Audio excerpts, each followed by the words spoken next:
दृष्टि ज्ञान विज्ञानी, नई दृष्टि मोक्ष प्रदानी।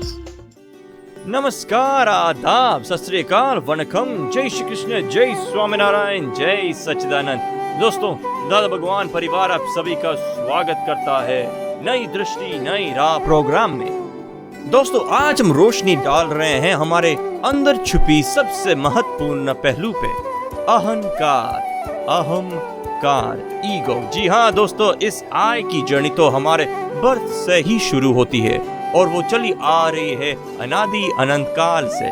कभी रुकी है क्या? तो ये अहंकार क्या है? शायद ये कॉमन बिलीफ है कि जिंदगी जीने के लिए अहंकार तो जरूरी है। आपको क्या लगता है? और अगर जरूरी है तो वो फायदेमंद है या नुकसानकारक?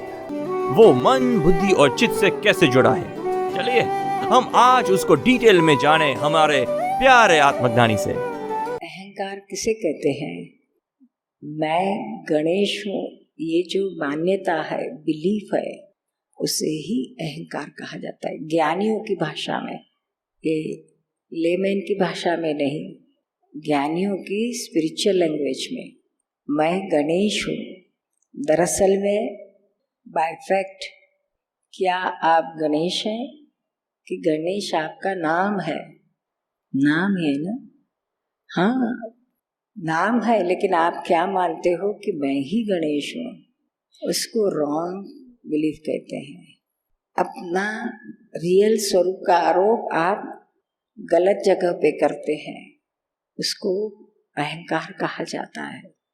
और यह अहंकार किस वजह से उत्पन्न होता है, उसके आगे और कौन सा रूट कॉज है? अहंकार का कॉज क्या है? तो कहते अज्ञान।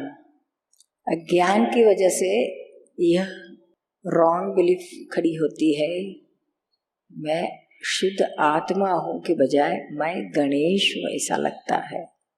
गणेश तो नाम है, शरीर को पहचानने के लिए दी गई हुई साइन है। रियल में आप गणेश नहीं हो, लेकिन आप रियल में ही मैं गणेश हूँ ऐसा मानते हो। इसकी वजह से उसे अहंकार कहते हैं, और यह होता है अज्ञान से।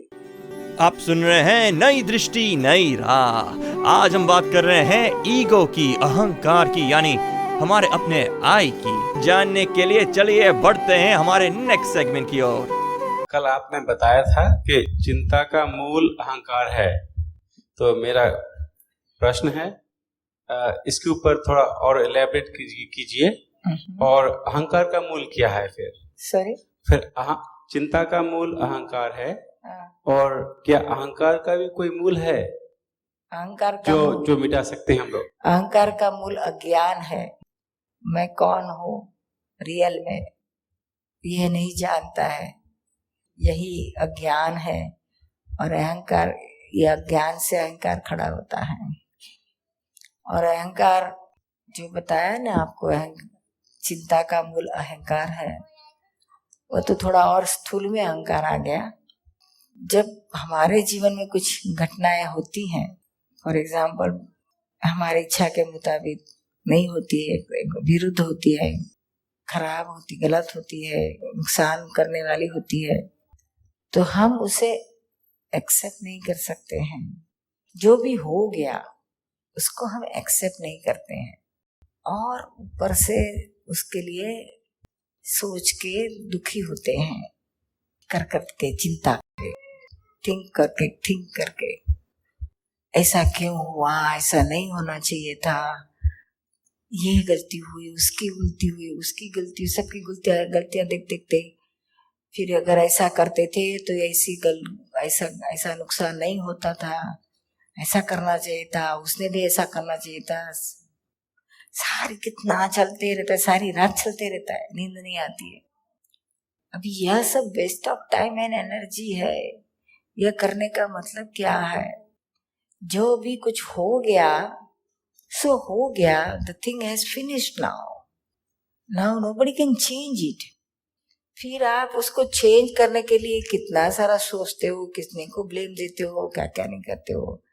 दैट पार्ट इज ईगो, अहंकार। उसके सामने आ जाता है, उसको स्वीकारता नहीं है, वही अहंकार है। और स्वीकार ले तो अहंकार चुप हो जाता है, बुद्धि भी बैठ जाती है, यह तो सब फिर चढ़ बैठते हैं, समझ आया ना। और सफरिंग को मल्टीप्लाई करते हैं, कितने सारे मल्टीप्लाई करते, समझ आया ना। आप सुन रहे हैं नई दृष्टि नई राह। आज हम पहचान रहे हैं अहंकार को। जी हाँ दोस्तों, आज हम ईगो की बात कर रहे हैं। क्या अहंकार का कोई रूट कॉज है? क्या वही रूट कॉज हमारे सुख दुख का कारण नहीं है? क्या हम इसे चेंज कर सकते हैं? चलिए जानते हैं इन सारे प्रश्नों के उत्तर हमारे प्यारे आत्मज्ञानी से। हम कहते हैं मैं आत्मा हूँ, मैं शुद्ध आत्मा हूँ, तो ये अहंकार नहीं होगा? अहंकार किसे कहते हैं? जो आप नहीं हो उसे कहोगे तो वह अहंकार है। आपका नाम क्या है? मोहिनी। मैं मोहिनी हूँ कहना यह अहंकार है। आप मोहिनी थोड़ी है। मेरा मोहिनी नाम मोहिनी। फिर भी आप मानती हो ना कि मैं मोहिनी है, वह अहंकार है। मान्यता उसे अहंकार कहते हैं, रॉन्ग बिलीफ उसको अहंकार कहते हैं। आप असल में आप तो है तो आत्मा ही, और जो है उसको पहचानने के बाद अगर आप कहे कि मैं आत्मा हूँ, पहचानने के बाद आफ्टर रियलाइजेशन, तो उसे अहंकार नहीं कहते हैं। और आपको रियलाइजेशन नहीं हुआ है और फिर आप बोले तो फिर अहंकार कहा जाएगा, समझ में है ना। अवेयरनेस होनी चाहिए। दो चीज अलग है, मोहिनी और मैं दो अलग है, ये सेपरेट है। ये सब अंदर से ख्याल में आ जाना चाहिए, फिर बोल सकते। आप सुन रहे हैं नई दृष्टि नई राह। हम बात कर रहे हैं ईगो के बारे में, अहंकार के बारे में। दोस्तों, हमारे मन में कई बार प्रश्न उठता है कि हम जो सुख और दुख का अनुभव करते हैं वो शरीर भुगतता है या आत्मा? सोच में पड़ गए ना। चलिए पाते हैं उसका जवाब हमारे अगले सेगमेंट में। गुर्जरी पर आपके व्याख्यान हमेशा सुनती हूँ, एक्सेप्ट करना सीख लिया है। Very good. एडजस्ट करने का हरदम प्रयास रहता है, लेकिन कभी कभी यह सब करने पर आत्मसात अंतर्मन को दुख होता है, एक्सेप्ट करने से। हाँ, यानी हाँ, खुद को दबाने से मन हार जाता है। क्या हमेशा ईगो गलत ही है? क्या कह के समझाए?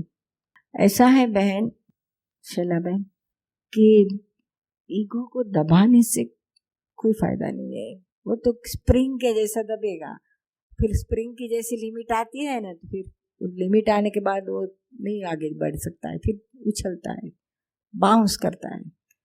तो सहारा आगे पीछे का निकाल के बाहर आ, समझ में आया ना।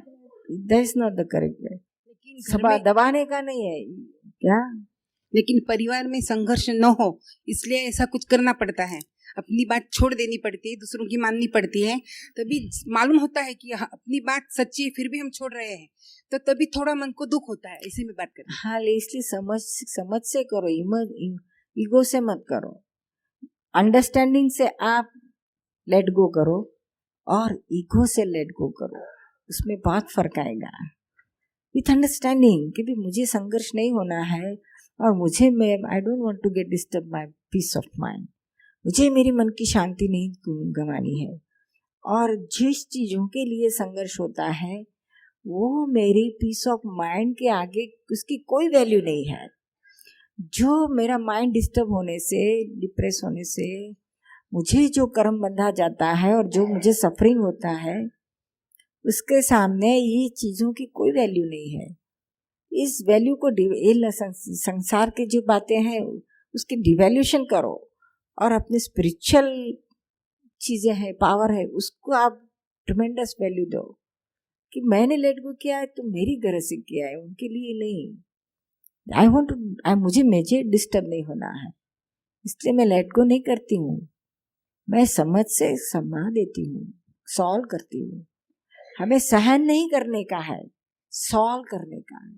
सहन करोगी तो ईगो आएगा, ईगो से ही होगा तो वो फायदा नहीं है, वो भी तो उसका एंड आएगा, फिर उसका रिएक्शन बहुत भारी आएगा।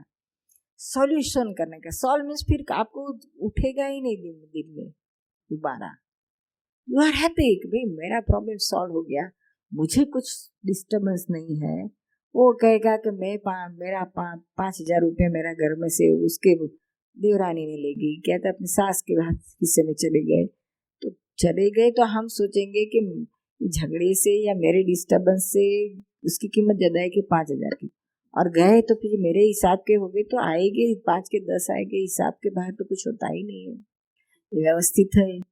हम प्रयत्न करते हैं कि बिग देखो न जाए तो ठीक है, लेकिन फिर भी चले गए तो समझना कि करेक्ट है, हमारे हिसाब का पूरा हुआ है, कर्म पूरा हो गया इसके इसी निमित्त से। आप परसों ज्ञान लेगी ना तो आपको बहुत ये सहज रहेगा, आपको फोर्सिबली नहीं करना पड़ेगा। आप सुन रहे हैं नई दृष्टि नई राह। आज हम बात कर रहे हैं ईगो की। दोस्तों, आज के मॉडर्न युग में कामयाबी की अंधी रेस का कारण क्या? यही अहंकार है। क्या आपको नहीं लगता कि अगर ये अहंकार ही नहीं होता तो कोई रिश्ता ही नहीं टूटता? तो इस अहंकार से छुटकारा कैसे पाएं? चलिए जानते हैं हमारे प्यारे आत्मज्ञानी से। जो आपने ईगो की बात बोली है, तो नहीं, हम तो नहीं जानते ये कैसे किल करनी है। आप महापुरुष हैं तो आप ही कोई टेक्निक बता सकते हैं ये ईगो को कैसे किल किया जाता है? किल किया जाता है, पहले तो स्टार्टिंग ईगोलेस होने की फर्स्ट बिगिनिंग जब आपको रियलाइज होता है कि मैं शुद्ध आत्मा हूँ, मैं शरीर मन वचन काया नहीं हूँ, वह हम आपको ज्ञान देते हैं, उस समय ये करा देते हैं। ज्ञान विधि में आप अटेंड करो, वहाँ पर से आपको ईगोलेस जगह कैसी होती है उसका अनुभव होगा। तो ये सब संसार के व्यवहार करते करते कहीं कुछ प्रॉब्लम आया तो फौरन पहले अपने ईगोलेस प्लेस में चले जाओ, यानी आत्मा में चले जाओ। आत्मा वही एक जगह है जहाँ ईगो नहीं है। आत्मा के बाहर जरा भी आप आए, जरा ढूका ना तो भी ईगो चालू हो जाता है, समझ में आया ना? तो वही आत्मा की गुफा में जाने का, एक बार हम आपको गुफा में बिठा देते हैं और उसमें से बाहर नहीं निकलने का रास्ता बता देते हैं, इस तरह से आप नहीं निकलोगे। और संसार किस तरह से पार किया जा सकता है उसके लिए आपको हम 5 सेंटेंसेस बताते हैं, जो संसार में रहकर भी आप निर्लेप रहोगे और आत्मा में रहोगे। तो यह ज्ञान से होता है। फिर व्यवहार करते करते आपको हम बताते हैं किस तरह से डील करना, किस तरह से जीरो ईगो पर आ जाना। तो वो उस 5 सेंटेंसेस देते उसमें आ जाता है सब। तो वो आप प्रैक्टिस करते करते करते आपको ग्रिप आ जाती है शॉर्ट टाइम में ही, और अनुभव होने लगता है। वो ज्ञान आपको अंदर से हाजिर होते ही जाता है कि मैं शुद्ध आत्मा हूँ, और रहता ही अंदर से मैं शुद्ध आत्मा हूँ। ये आत्म ध्यान आपको रहता है तो बाहर कुछ भी होता है तो आपको अंदर से आता है कि मैं नहीं हूँ, मैं तो शुद्ध आत्मा, इसमें मैं नहीं हूँ, मैं तो शुद्ध आत्मा। बापपना आ जाता है ना, फादरिज्म हो जाता है ना, तो अंदर से एकदम अरे मैं तो शुद्ध आत्मा, मैं थोड़ी फादर हूँ। वो हस्बैंड होता है ना, धनीपना आ जाता है ना, तो अंदर से एकदम आ जाता है अरे मैं तो शुद्ध आत्मा हूँ, मैं थोड़ी हस्बैंड हूँ। तो वहाँ से ईगो कट ऑफ हो जाता है, और फिर डील करते हैं ना तो बहुत इजीली होता है, ईगोलेस होता है। सबको हम बताते हैं ये चाबियाँ, जो जितना इस्तेमाल करना चालू करता है ना। आप सुन रहे हैं नई दृष्टि नई राह, जो सुलझ जाता है जिंदगी के हर सवाल को। दोस्तों, आज हमने जाना अहंकार के बारे में। हमारे प्यारे आत्मज्ञानी ने हमें बताया कि कैसे हम इस अहंकार की पकड़ से छूट सकते हैं। तो चलिए आत्मज्ञानी से ज्ञान पाके निरअहंकारी पद की जर्नी शुरू करें।